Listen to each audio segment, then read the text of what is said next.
खुलुमबाय आं सिबिरानि ब्रह्म गोजोन फुंबिलिनि बयनिसिमबो गाहाम हामलायनायखौ जासिहरनाय थाबाय नोंथांमोननि थाखाय आं माखासे खौरां लानानै फैबावबाय अन्नानै भिडिअखौ जोबजासिम नायलांदो Chief Minister's Anti-Corruption Vigilance Teamआ हरखाबै Bodoland मुलुगसोलोंसालियाव नुजाथिफैदों। Chief Minister's Anti-Corruption Vigilance Teamनि साब्रै थान्दैया हरखाबै बड'लेण्ड मुलुगसोलोंसालियाव नुजाथिफैनानै माखासे फाइल पत्रखौ जब्द खालामदों।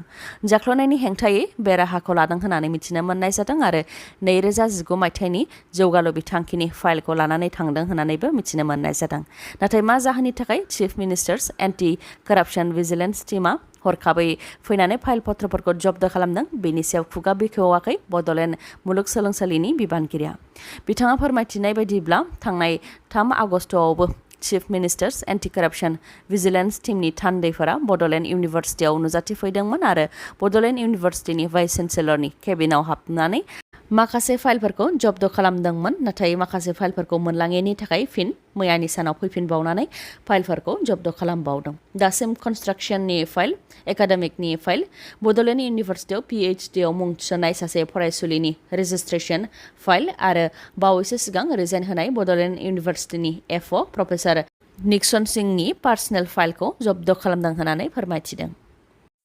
बाक्सा जिल्ला 25 नं बागानपारा BTC बियाबनि सिङाव थानाय सुबुनखाता PCDCनि मासिगिरिखौ बोख्लायनायनि उनाव फिन 25 नं बागानपारा BTC बियाबनि गेरुवा PCDC बियाबनि मासिगिरि जमुना ब्रह्मखौ बिबानगिरिनिफ्राय बोख्लायबाय।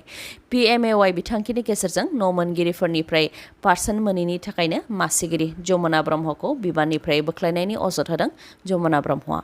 बिथाङा फोरमायथिदों दि मा जाहोननि थाखाय मासिगिरि बिबाननिफ्राय बोख्लायदों बेनि सायाव MCLA खाथिराम बर' बिथांजों लोगोसे पार्टी ब्लक आरो दोलोनि दैदेनगिरिफ्रा जेबो फोरमायथियाखै। बिथाङा फोरमायथिबावदों दि बिथांनि सायाव माखासे अजद फैदोंमोन जेरै न' मोनगिरिफोरनिफ्राय ATM लाखिदों, 3,000 राङै बिदों। नाथाय TLCCनि मेम्बार गोवर्धन बैश्य बिथाङासो कल हरनानै न' मोनगिरिफोरनिफ्राय 2,000 राङै लानो थाखाय बिथोन हरबाय थादोंमोन आरो 2,000 नि मादाव 1,000खौ लाखिनानै 1,000खौ गावसोरनो हरनो थाखायबो बिथोन हरबाय थादोंमोन। नङाब्ला सारा कमप्लेनखौ लानाय नङा होननानैबो TLCCनि मेम्बारा बुंहरबाय थादोंमोन होननानै फोरमायथिदों। नाथाय TLCCनि मेम्बारा थिनहरनाय बायदियै मुलाम्फायारिफोरनिफ्राय रां लायाखैमोन होननानै फोरमायथिदों जमुना ब्रह्मआ आरो बेनि थाखायनो अदेबानि मुलाम्फायारिफोरनिफ्राय पार्सन मोनैनि थाखायनो जानो हागौ मासिगिरि बिबाननिफ्राय बोख्लायदों होननानै फोरमायथिदों जमुना ब्रह्मआ। बेनि अनगायैबो बिथाङा बुंथिबावदों दि MCLA खाथिराम बर'आ रायजो राजानि खामानि मावनायाव फेलें जादों। रायजो राजानि जेबो खामानि मावनो हायाखै जायनि थाखाय फिल्डआव ओंखारोबा रायजो राजानिफ्राय गोबां खोथा खोनासंनो गोनां जायो होननानै फोरमायथियो बिथाङा। लोगोसे बिथाङा फोरमायथिबावदों दि MCLA खाथिराम बर'नि बियाबाव 15 फाइनान्सनि खामानि जादोंमोन नाथाय बेनि रांखौबो दिहुननो हायाखै। MCLA फान्डनि खामानिबो जादोंमोन बेनि खावसे रांखौबो दिहुननो हायाखै।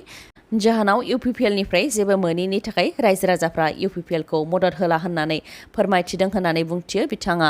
लोगोसे फोरमायथिबावदों दि गोबां खस्थ' आरो गाव गावनि रां खरसा खालामनानै UPPL दोलोखौ मदद होदोंमोन आरो देरहाहोदोंमोनबो आरो बिबानबो मोननो हादोंमोन। नाथाय रायजो राजानो जि खोथा होदोंमोन बेफोरखौ मावफुंनो हायाखै जायनि थाखाय रायजो राजाफोरजों बुंजानो गोनां जादों आरो बेनि थाखाय दुखु मोननायबो दं होननानै फोरमायथिदों बिथाङा। लोगोसे बुंथिबावदि एसे अजदनि थाखायनो बिबाननिफ्राय बोख्लायबाय थायोबा UPPL दोलोआ माबोरै दावगागोन होननानै। रासिया आरो इउक्रेननि गेजेराव गोलाव समनिफ्रायनो गिख्रंथाव दावहा जानायनि उनाव दा फिन चाइना आरो ताइवाननि गेजेराव दावहा जागोन नामा? ताइवाननि डिफेन्स मिनिस्ट्रिया फोरमायथिनाय बायदिब्ला चाइनाया ताइवान हादोरखौ बेंखनानै थानाय दैयाव गासै 11 बेलिस्टिक मिसाइल गावनायजों लोगोसे गोबां फाइटार जेट आरो वारशिपफोरखौ बाहायदों। US हाउसनि स्पिकार नेन्सी पेल'सी बिथाङा ताइवान हादोराव दावबायफैनायनि थाखायनो चाइनाया बे मिलिटारि एक्सारसाइजखौ खालामनानै USनि फारसे बोराबनायखौ दिन्थिदों।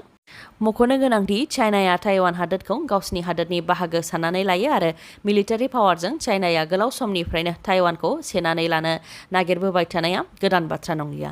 जायनाखि चाइनाया ताइवान आइलेन्डखौ गावसिनि हादोरनि मोनसे बाहागो साननानै लायो बेनिखायनो ताइवानाव US हाउसनि स्पिकार नेन्सी पेल'सी बिथाङा दावबायफैनायखौ लानानै बोराबनाय दिन्थिदों आरो बेनि थाखाय ताइवान आइलेन्डखौ बेंखनानै थानाय दैयाव गोबां बेलिस्टिक मिसाइल्स गावनानै बोराबनायखौ दिन्थिदों, जायनि थाखाय ताइवानसिम थांनाय आरो ताइवाननिफ्राय फैनाय 50निबो गोबां इन्टारनेशनेल फ्लाइटफोरखौ केन्सेल खालामनो गोनां जादों आरो गोबां जाहाजफोरखौबो गुबुन लामाजों दैथायहरनो गोनां जादों।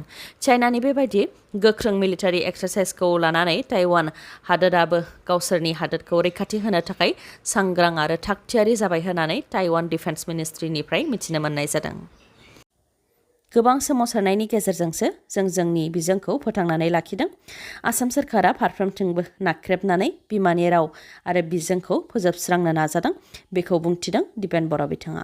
मख'नो गोनांदि आसाम सोरखारा केबिनेटआव लानाय माखासे थांखिनि हेंथायै दुलाराय बर' फरायसा आफाद आरो बर' थुनलाइ आफादा दासान्दि जिल्ला रायजो राजाफोरखौ लानानै सुबुं सांग्रांथि मेल खुंगासिनो दं। बे मेलाव बाहागो लानानै दिपेन बर' बिथाङा बुंथिदों दि थाखो 3निफ्राय 12सिम बिगियान आरो सानखान्थि आयदायाव इंराजि खालामनो थाखाय आसाम केबिनेटआव जि थांखि लादों आरो बेनि अनगायैबो बर' आरो एसामिस बिजोंनि थाखो 6निफ्राय 12नि फरायसालिफोरखौ मोननै बिजों खालामनो जि थांखि लादों आरो मोन 126 बियाबाव मोनफा-मोनफायै बर' नङाबा एसामिस बिजोंनि साबसिन हाइ स्कुल एबा हायार सेकेन्डारि फरायसालिफोरखौ इंराजि जाबसिननानै होनानै CBSE कर्स खालामनो जि थांखि लादों आरो आसामाव फरायसालिफोरखौ सोरखारि खालामला होनानै जि थांखि लादों।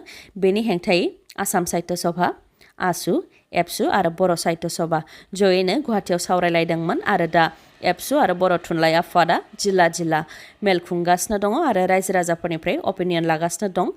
मानोना बर'नि थामोनथाजों बर' राव आरो बर' बिजोङा सोमोन्दो दं आरो बर' बिजोंखौ गोबां सोमावसारनायनि गेजेरजोंसो फोथांनानै लाखिनो हादों आरो मोनसे रावा थांनानै थानोबा बिजोङा थांनानै थानो नांगोन, अब्लासो हारियाबो थांनानै थानो हागोन होननानै बुंथियो बिथां दिपेन बर'आ।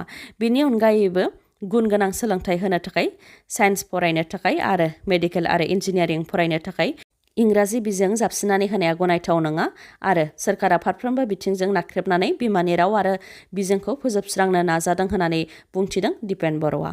बिथांनि अनगायैबो बर' थुनलाइ आफादनि गाहाय नेहाथारि प्रशान्त बर' बिथाङा बुंथिदों दि आसाम सोरखारा एसामिस आरो बर' बिजोंनि फरायसालिफोराव 50-50 खालामनायनि जि कनसेप्ट लादों, बेजों असमिया आरो बर'आ हारि हिसाबै थांनानै थानो हानाय नङा।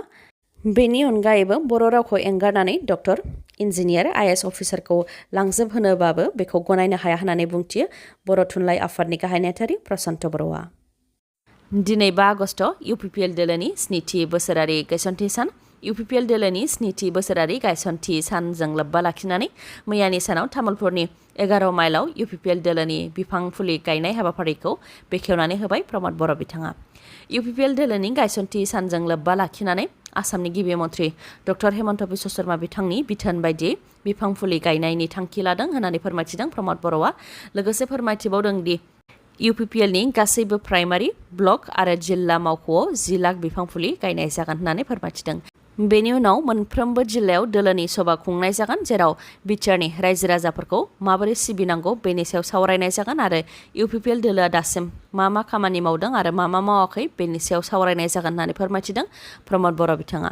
बेनि अनगायैबो बिथाङा बुंथिबावदों दि बिटिआरखौ ग्रिन, स्मार्ट आरो पिसफुल खालामनो थांखि लादों आरो आबहावाखौ गोग्गो लाखिनो थाखाय डक्टर हेमन्त बिश्व शर्माया बावैसो सिगां आसामनि मावख'फोराव बिफां फुलि गायनो बिथोन होनाय लेखायै UPPL दोलोनि 7थि बोसोरारि गायसनथि सानावबो बिफां फुलि गायनो थांखि लादों होननानै बुंथिदों प्रमद बर' बिथाङा। UKनि बार्मिंहामाव जानाय कमनवेल्थ गेम्सआव आसामनि दिहिं एक्सप्रेस हिमा दासआ 200 मिटार सेमि फाइनालनि थाखाय सायख'जानो हाबाय। बिथाङा गावनि हिटआव बयनिख्रुइबो गोख्रैसिन गासै 23.42 सेकेन्डआवनो फोजोबनो हानानै सेमि फाइनालनि थाखाय सायख'जादों।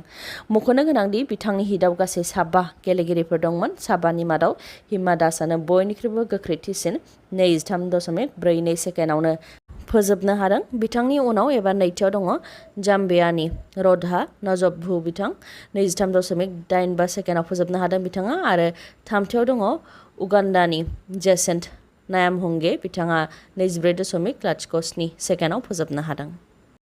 मख'नो गोनांदि भारतआ मैया मोनसे सनानि मेडेल आरो मोनसे सिलभार मेडेल, गासै 2 मेडेल देरहासारनो हादों। भारतआ दासिम गासै 20 मेडेल देरहासारनो हाबाय। 20नि मादाव 6 सनानि मेडेल, 7 सिलभार मेडेल आरो 7 ब्रन्ज मेडेल। मैयानि सानाव सनानि मेडेल देरहासारनो हानाय बिथांनि मुङा सुधीर, बिथाङा हौवाफोरनि हेभि वेटआव पारा पावार लिफ्टिंआव सनानि मेडेल देरहासारनो हादों। बिथांनि अनगायैबो मुराली श्री शंकर बिथाङा हौवाफोरनि लं जाम्पआव सिलभार मेडेल देरहासारनो हादों। रिपर्टनि बायदिब्ला कमनवेल्थ गेम्सआव हौवाफोरनि लं जाम्प बारनायाव बिथां मुराली श्री शंकरानो भारतनि गिबिसिन सिलभार मेडेल देरहासारगिरि।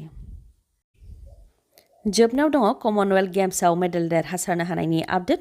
बयनिख्रुइबो बांसिन अस्ट्रेलियाया मेडेल देरहासारनो हाबाय, गासै 132। बेनि मादाव 42 सनानि मेडेल, 42 सिलभार मेडेल आरो 42 ब्रन्ज मेडेल। बेनि उनाव दङ इंलेन्ड, गासै 108 मेडेल देरहासारनो हाबाय।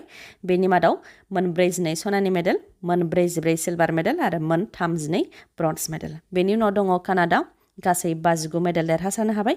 बेनि मादाव 17 गल्ड मेडेल, 20 सिलभार मेडेल आरो 22 ब्रन्ज मेडेल। बेनि उनाव दङ निउजिलेण्ड, गासै 37 मेडेल देरहासारनो हाबाय। बेनि मादाव 16 सनानि मेडेल, 10 सिलभार मेडेल आरो 11 ब्रन्ज मेडेल। बेनि उनाव दङ स्कटलेण्ड, गासै 34 मेडेल देरहासारनो हाबाय। बेनि मादाव 7 सनानि मेडेल, 8 सिलभार मेडेल आरो 19 ब्रन्ज मेडेल। बेनि उनाव दङ साउथ आफ्रिका, गासै 22 मेडेल देरहासारनो हाबाय। बेनि मादाव 7 सनानि मेडेल, 7 सिलभार मेडेल आरो 8 ब्रन्ज मेडेल। बेनि उनाव दङ भारत, गासै 20 मेडेल देरहासारनो हाबाय। 6 सनानि मेडेल, 7 सिलभार मेडेल आरो 7 ब्रन्ज मेडेल। दिनैनि भिडिअआ एसेनोसै। गाबोन आरो गोदान भिडिअजों लोगो मोनफिनबावगोन। नोंथाङा दासिमबो आंनि चेनेलखौ साबस्क्राइब खालामाखैबा अन्नानै साबस्क्राइब खालामदो, लोगोसे लाइक, कमेन्ट आरो शेयार खालामनो दाबाव। गोजोन्थों।